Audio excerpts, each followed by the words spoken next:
eu quero falar hoje sobre o discernimento. Ter discernimento, a Bíblia fala sobre dons espirituais. E claro, o maior de todos os dons, como a Bíblia diz, é o amor. Por exemplo, alguém para ficar até as 5 horas orando por alguém, da madrugada, precisa ter amor. Porque tempo não é dinheiro, como dizem por aí. Tempo é vida. Todas as vezes que você ministra, ou seja, você dedica o teu tempo para alguém ou alguma causa, você está dando um pouco da tua vida ali. Porque essas horas que você dá no seu trabalho, ou seja, onde que for, se você somar todas elas, são muitos dias de vida que você poderia ter vivido e feito qualquer outra coisa. Então, o dom do amor tem que estar em tudo. Ninguém ajuda ninguém sem amor.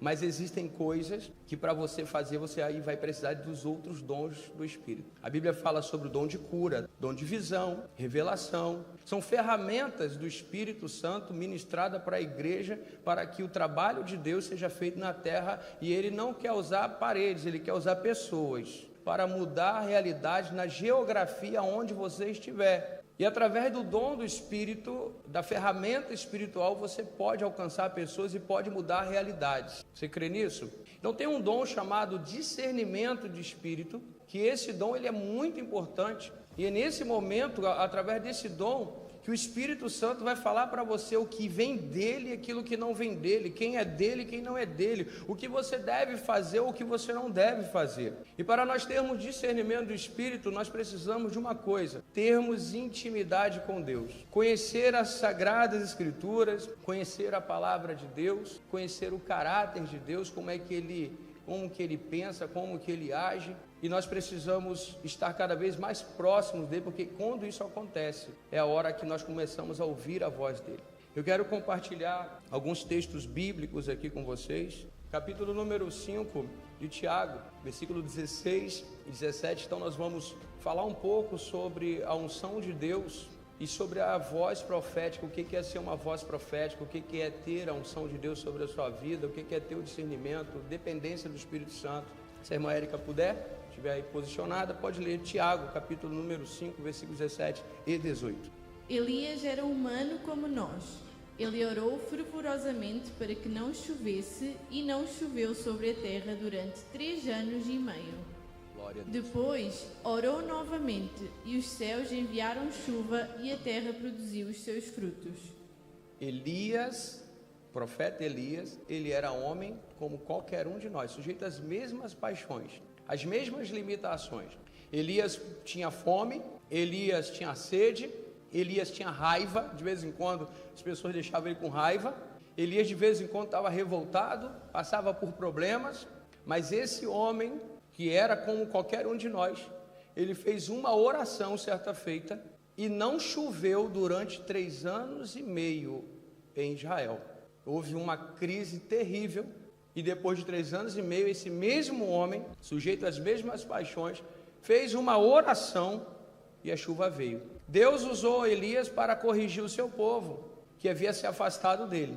Então o que eu quero dizer nessa tarde é que uma pessoa com seus problemas, com suas limitações, com seu temperamento, essa pessoa pode ser usada por Deus. Você pode ser usado por Deus. Talvez você pense assim, mas não, isso é coisa para santo. Não, Elias era um homem sujeito às mesmas paixões, como qualquer um de nós. E aconteceu isso. Agora sim, vamos em 2 Reis, capítulo número 1, que aí eu vou narrar uma história aqui, uma outra história de Elias, para nós vermos como que esse homem, ele era usado por Deus e ousado na presença de Deus. Capítulo número 1, 2 Reis. Depois da morte de Acabe, Moabe rebelou-se contra Israel.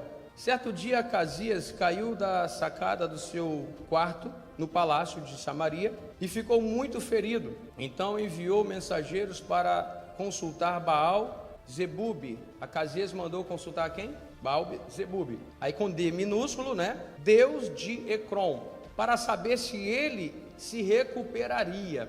Ou seja, naquela época era muito comum as pessoas, cada povo tinha um deus que eles adoravam e eles consultavam esses deuses. A grande questão aqui é que esse rei, Acasias, ele era rei de Israel.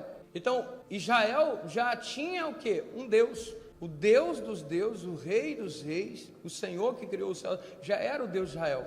Só que o que ele está falando? Manda mensagem para perguntar a Baal-zebub para saber se ele iria se recuperar do problema. Mas o anjo do Senhor disse ao tesbita Elias: vá, encontrar-se com os mensageiros do rei de Samaria, pergunte a eles: acaso não há Deus em Israel? O anjo do Senhor incomoda Elias, manda ele confrontar os mensageiros. Está indo consultar a Baal-zebub, mas não há Deus em Israel? Por que vocês vão consultar Baal-zebub, Deus de Ecrom? Por isso assim diz o Senhor: você não se levantará mais dessa cama e certamente morrerá. E Elias foi embora. Quando os mensageiros voltaram ao rei, ele lhes perguntou: por que vocês voltaram? Eles responderam: um homem veio ao nosso encontro e nos disse: volte ao rei que os enviou e diga-lhe: assim diz o Senhor, acaso não há Deus em Israel? Porque você mandou consultar Baal-zebub, Deus de Ecrom. Por isso você não se levantará mais dessa cama e certamente morrerá. O rei lhes perguntou: como era o homem que os encontrou e lhes disse isso? Eles responderam: ele vestia roupas de pelos e usava um cinto de couro. Ou seja, os homens nem sabiam o nome do profeta. Eles nem disseram para o rei o nome do profeta. O rei pergunta: como era ele? E quando os homens disseram a roupa que ele estava trajando, olha a resposta do rei. O rei concluiu: era o tesbita Elias. Ou seja, pela roupa que o homem estava vestindo, o rei já sabia quem era que tinha confrontado os seus homens. Em seguida, mandou um oficial com 50 soldados procurar Elias. O oficial o encontrou sentado no alto de uma colina e lhe disse: homem de Deus, o rei ordena que tu desças. Elias respondeu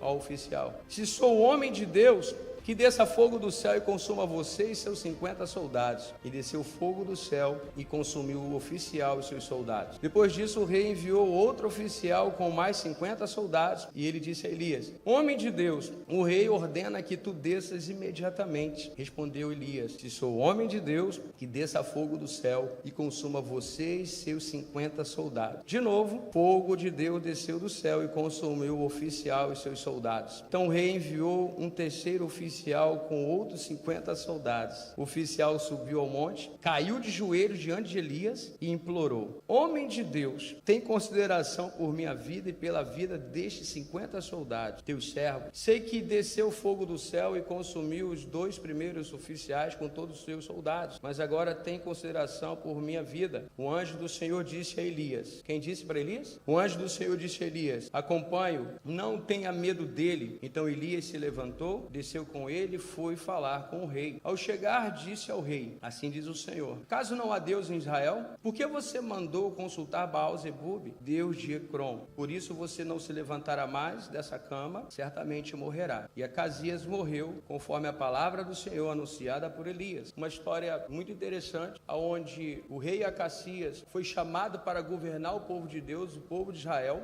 Israel foi chamado para ser uma luz para as nações. E agora, o que está acontecendo? Ele manda chamar os videntes lá do outro povo para saber se ele viveria ou morreria. E agora Deus está fazendo uma confrontação. Acaso não há Deus em Israel? Porque todo Israel, inclusive o rei, o seu líder, estavam consultando outros deuses. Quero dizer para você nessa tarde que o Deus de aliança, que nós já temos ensinado, já temos mostrado, falado sobre ele, Deus de pacto, é um Deus zeloso. Repita assim comigo: Deus é um Deus zeloso. Deus de pacto, e ele é Deus zeloso. O que está acontecendo? Nós podemos tirar pelo menos 2 situações muito interessantes desse texto. Primeiro, Israel havia se corrompido. Havia uma promessa na vida deles e eles haviam se corrompido. Segundo, há um homem de Deus naquela nação. Um homem de Deus que não precisava nem anunciar o seu nome. Só pelas suas vestes, só pela sua forma de ser. Se alguém descrevesse a sua forma de andar, qualquer pessoa saberia quem era aquele homem. Então entenda uma coisa: esse homem chamado Elias, que era, Tiago dizendo que ele era um homem comum, como qualquer um de nós, sujeito às mesmas paixões, foi um homem que fez muita diferença em Israel. E da mesma forma, o Espírito Santo, ele tem nos incomodado para nós, nesses dias de hoje, fazermos a diferença assim como Elias fez. Deus, ele quer que você faça a diferença. Entenda, existe uma autoridade divina, uma autoridade espiritual que o Espírito Santo nos dá para operarmos no mesmo Espírito que Elias operou. Você está entendendo isso? Tem uma disposição bíblica, uma promessa bíblica para nós operarmos no mesmo Espírito que Elias operou. O que Espírito é esse que Elias operou? É o Espírito Santo.